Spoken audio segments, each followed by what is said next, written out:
आज हम पढ़ेंगे शिक्षण योजना, है ना। टीचिंग प्लान यानी कि क्या है, टीचिंग प्लान है। और इसके अंदर क्या क्या पढ़ेंगे, शिक्षण योजना, वार्षिक योजना, इकाई योजना,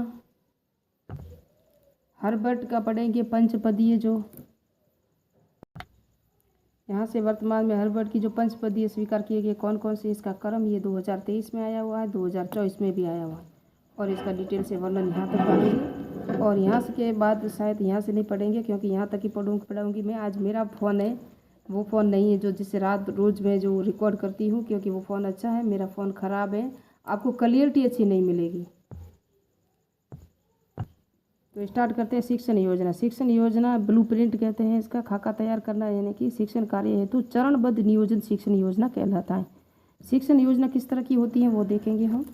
शिक्षण योजना दीर्घकालीन और अल्पकालीन दो तरह की होती हैं। दीर्घकालीन में होता है वार्षिक योजना या सत्रीय योजना होती है। इसे 3 उप क्षेत्रीय योजनाओं में बांटा गया है इसको। और ये है उप अल्पकालीन, जिसे इकाई योजना और दैनिक योजना कहते हैं। अल्पकालीन योजना के 2 भाग हैं।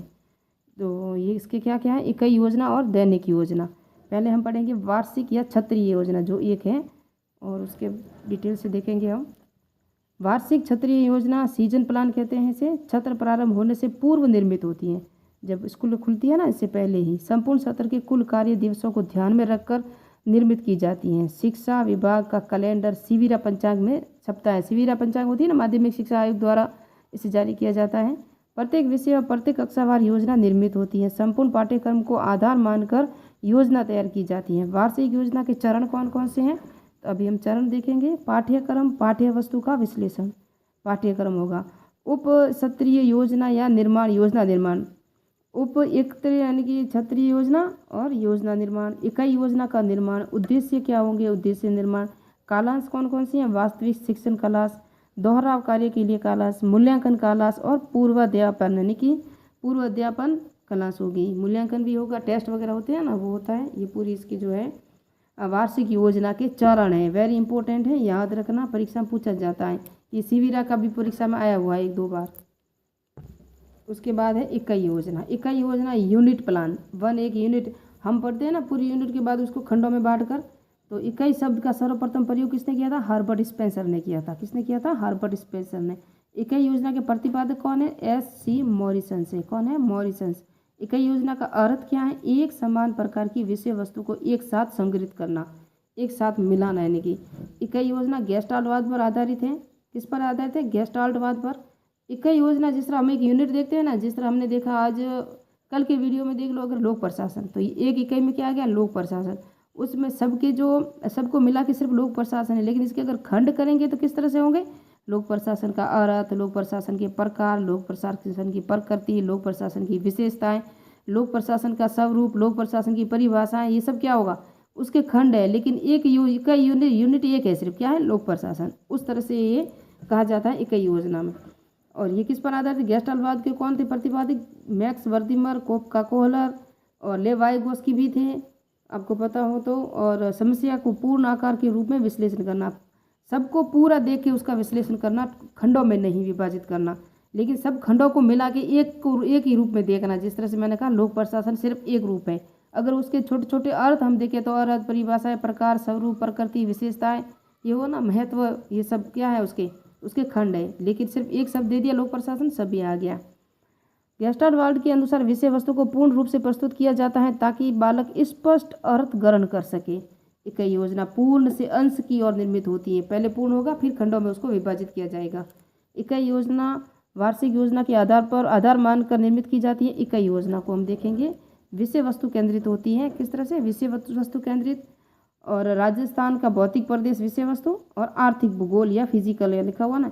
फिर अध्यापक अनुभव केंद्रित भी होती है। मरुस्थलीय, अरावलीय, मैदान, पठार, भौतिक भूगोल, खनिज, जनसंख्या, पशुधन, ये क्या हुआ, ये अध्यापक अनुभव केंद्रित है। विषय वस्तु सिर्फ एक भौतिक प्रदेश है। क्या है, राजस्थान का भौतिक प्रदेश एक विषय वस्तु दे दिया, उसके कितने भाग हो गए, उसे कहते हैं अध्यापक। ये अध्यापक पढ़ाएगा उसको खंडों में विभाजित करके।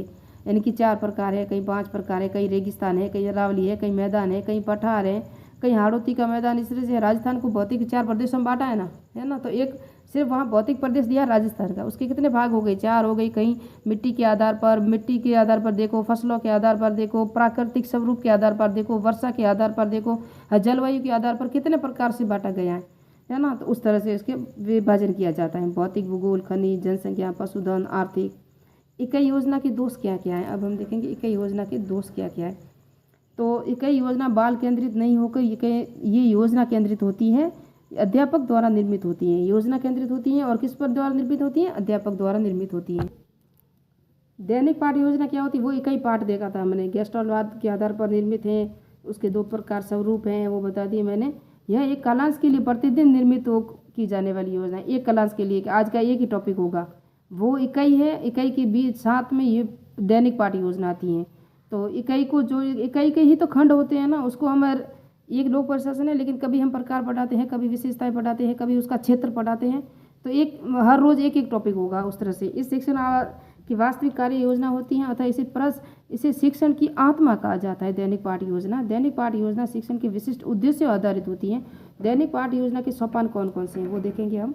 परिचयात्मक सोपान, कक्षा, विषय, प्रकरण, कालांश, बिंदुवार यानी कि दिनांक, वार आदि क्या होते हैं, ये होते हैं परिचयात्मक यानी कक्षा में आ जाएंगे हम, पहले बोर्ड पे कक्षा लिखेंगे, फिर उसका आज का कौन सा सब्जेक्ट है, विषय लिखेंगे, उसके बाद कौन सा प्रकरण है उसका नाम लिखेंगे, फिर कालांश कौन सी है, फिर आज की जो मैं आज क्लास में अगर पढ़ाने जा रही हूँ तो वहाँ दिनांक भी देखूंगी, वार भी देखूंगी, ये सबसे होगा। इसको क्या कहते हैं, परिचयात्मक। उद्देश्यों का परिभाषीकरण, उद्देश्यों का व्यवहार परिवर्तन के रूप में स्पष्ट करना, यानी ज्ञान, अवबोध, ज्ञानोप्रयोग, कौशल, अभिरुचि, अभिवृत्ति, ये सब क्या है, उद्देश्यों का परिभाषित होगा। इसके बाद में हमारा टॉपिक शुरू होगा। पहले उनको पूर्व ज्ञान से जोड़ा जाएगा कि इसके बारे में आप क्या जानते हो। अगर भौतिक स्वरूप है तो हम बच्चों को पूछेंगे कि कितने प्रकार का बांटा हुआ, तो किसी को पता है किसी को नहीं है, तो उसको हम बताएंगे। गलत तो हो जाएगा, लेकिन आपको गलत आंसर नहीं देना है, जिस तरह से यानी कि जितना आए उतना ही देना है। वो बच्चों से ऐसे कहेंगे, मैं आपसे नहीं कह रही हूँ, मैं बच्चों को, यानी जब हम क्लास में पढ़ाने जाएंगे ना, तब अनुदेशात्मक सामग्री, पूर्व ज्ञान का पता लगाना। बच्चों के पूर्व ज्ञान का पता लगाएंगे हम, उसको प्रश्न पूछेंगे, रेगिस्तान कितना है राजस्थान में, अरावली पर्वतमाला कहाँ है, हाड़ौती का पठार, हाड़ौती प्रदेश किस तरफ है, इस तरह से पूछेंगे हम। और कौन सी मिट्टी पाई जाती है, ये क्या पूर्व ज्ञान है। प्रस्तावना, इसे पाठो स्थापना भी कहा जाता है। प्रस्तावना बालक के पूर्व ज्ञान के आधार मानकर प्रकरण की ओर ध्यान आकर्षित करने की प्रक्रिया, अर्थात प्रस्तावना बालक को उसके मनोसंसार को कक्षा व्यवहार की ओर आकर्षित करती है। आदर्श प्रस्तावना 3 से 5 प्रश्न होते हैं, अंतिम प्रश्न समस्यात्मक होता है, जिसका हम बाद में हल खुद समझाते हैं। तो ये प्रश्न होता है प्रस्तावना में। उसके बाद है उद्देश्य कथन। उद्देश्य कथन में प्रकरण की जानकारी प्रदान करना। फिर प्रस्तुतिकरण, विषय वस्तु को छात्रों के सम्मुख प्रस्तुत किया जाता है। प्रस्तुतिकरण दैनिक पाठ योजना की रीढ़ है। दैनिक पाठ योजना की रीढ़ क्या है, प्रस्तुतिकरण। प्रस्तुतिकरण हम पहले ही तो करेंगे ना, दैनिक पाठ योजना की ये क्या है, रीढ़ है।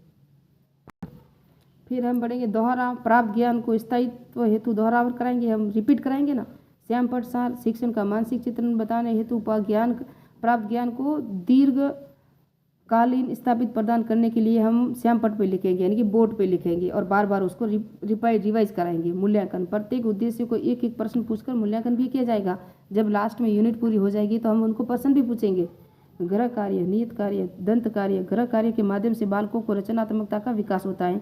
यह व्यक्तिगत भिन्नता के सिद्धांत का पालन करता है।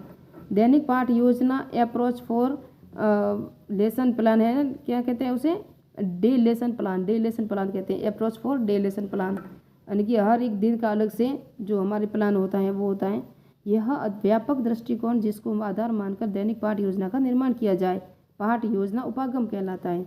हर्बर्ट का पंचपदीय उपागम, ये है हर्बर्ट का पंचपदीय उपागम है ना, हम नेक्स्ट में पढ़ेंगे, क्योंकि मुझे लगता है कि वीडियो में क्लियरिटी अच्छी नहीं आ रही है, ना, इसलिए मैं हर्बर्ट का पंचपदीय उपागम है ना, इसको कल पढ़ाऊंगी। और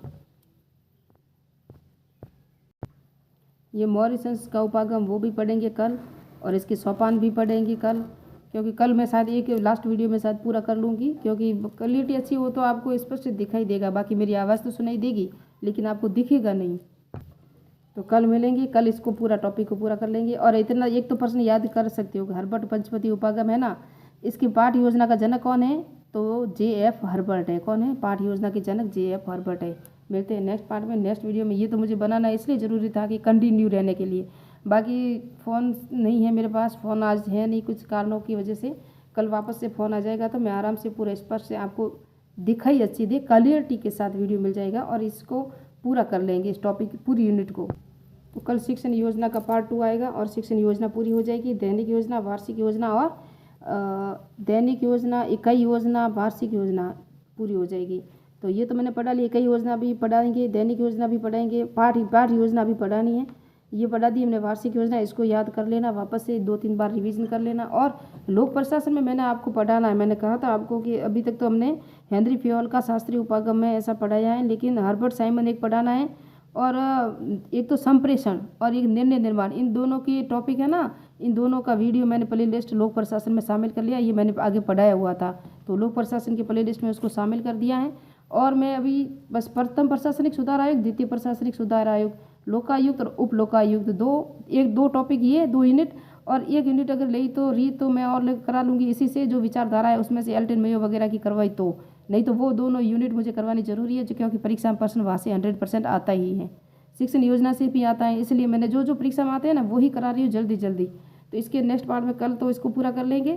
और कल सुबह अगर मेरे पास आज टाइम नहीं था ना, इसलिए नहीं हो पाया, लेकिन आज अगर होता तो मैं आपको प्रशासनिक सुधार आयोग चाहे लोकायुक्त दोनों में से 1 यूनिट पूरी करवाने की पूरी कोशिश करनी थी, लेकिन कुछ कारणों से नहीं हो पाया, इसलिए मैं माफ़ी चाहती हूँ। मिलते हैं नेक्स्ट पार्ट में, नेक्स्ट वीडियो में। वैसे लोकायुक्त और उप लोकायुक्त, प्रथम प्रशासनिक सुधार आयोग, द्वितीय प्रशासनिक सुधार आयोग, इनके वीडियो बनाए हुए हैं, अलग से प्ले लिस्ट पड़ी है, वहाँ मैंने MCQ भी करवाए हैं, थोड़ा सा समझाया हुआ भी है, लेकिन मैं थ्योरिकल समझाऊंगी तो आपको याद रह जाएगा।